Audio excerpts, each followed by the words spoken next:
Sado na ang banggaan sa pagitan ng Oklahoma City Thunder at Los Angeles Lakers. Alam naman nating lahat na tinapos ng OKC ang season na to na sila ang tinaguriang number 1 seed sa Western Conference, habang Lake Show naman ay pang-apat sa standing ng West. Tinapos ng Los Angeles Lakers ang kanilang series laban sa kupunan ng Rockets sa standing na 4-2. Habang ito namang Oklahoma City Thunder, tinapos nilang series nila against sa Phoenix Suns sa standing na 4-0. Sa ngayon, itong dalawang kupunan naman na to ang maghaharap sa Western Conference semifinals. Bago magsimula ang series na to, samahan nyo at balikan natin ang naging head-to-head matchup ng magkabilang kupunan. Base sa record dito sa SofaScore nitong 2026, 3-0 ang naging standing ng Oklahoma kontra sa LA Lakers. Sa madaling salita, hindi pala nakakuha ng panalo pagsapit ng 2026 nitong LA Lakers dito sa kupunan ng Oklahoma City Thunder.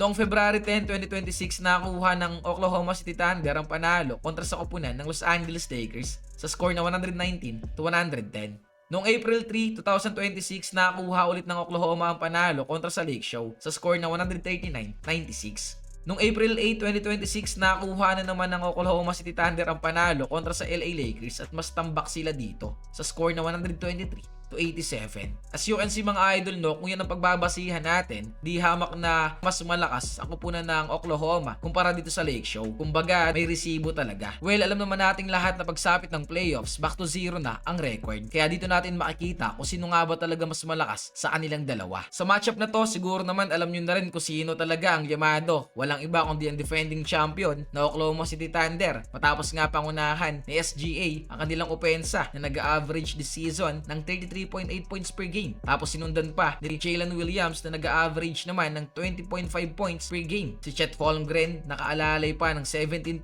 Si AJ Mitchell na may 15 points at si Hartenstein na nag-average ng 11 points per game. Para naman sa Los Angeles Lakers, si Lolo Boron ang tumatayong leading scorer nila with 23.2 points, followed by AR-15 with 18.5. Si Rui Hachimura dito ang pumangatlo na nag-average naman ng 15.8. Si Marcus Smart ang pang-apat na may 14.7 at sumunod si Luke Kennard na nag-average ng 12.5. Mas magiging maganda sana ang matchup na to kung makakapaglaro ang leading scorer ng NBA. Walang iba kundi ang best player ng Los Angeles Lakers na si Luka Doncic na nag-average this season ng 33.5 points. Kaso nga lang ang masaklap, hanggang ngayon wala pa ring lumalabas na exact date kung kailan nga ba makakapaglaro ulit itong si Luka Magic. At yan nga ang inaabangan ng mga tagahanga ng Los Angeles Lakers. Sa ngayon, malamang sa malamang sasandal na naman ang Los Angeles Lakers sa rookie nila na 41-year-old. Walang iba kundi si LBJ. Katulad na nga lang sa naging series nila kontra sa kupunan ng Houston Rockets. Kaso nga lang sa ngayon, OKC na, defending champion ng kalaban. Mas mabigat, mas mahirap. Pero tandaan, bilog ang bola. Maraming imposible at maraming pwedeng mangyari. Katulad na nga lang nung nakaraang series ng Lakers kontra sa Rockets, no? Marami nagsabi nun na